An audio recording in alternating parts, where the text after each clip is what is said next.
We have confronted the Russians about stopping their continued arms shipments to Syria.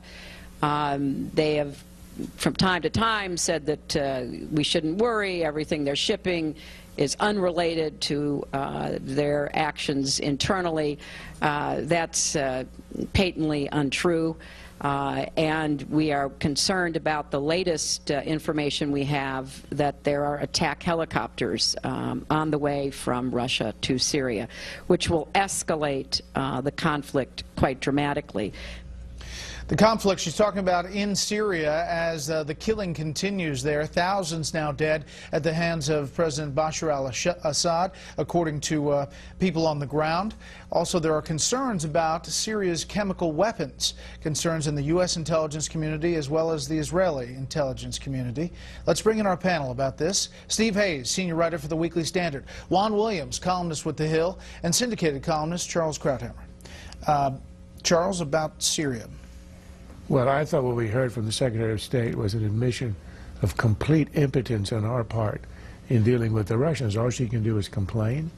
Wasn't the administration policy, the reset policy, the much heralded reset policy, which was supposed to undo the drift and the coldness that they had said the Bush administration had introduced into our relations with Russia, wasn't reset supposed to give us some influence? This administration gives them entry into the WTO, the World Trade Organization. It gives them everything they want on missile defense, cutting off the Czechs and the Poles to appease Putin on this.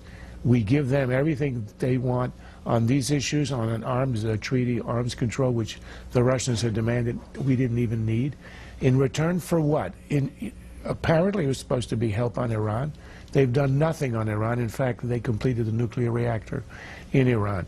On Syria, they've been arming the Syrians openly and at the UN, preventing a UN arms embargo. The least that America could do, if it's not going to intervene or even arm the rebels, is to impose an arms embargo and prevent this. But Russia stands in the way. We have zero influence on Russia after that reset policy. It is an abject failure, and we saw it in the Secretary of State's remarks.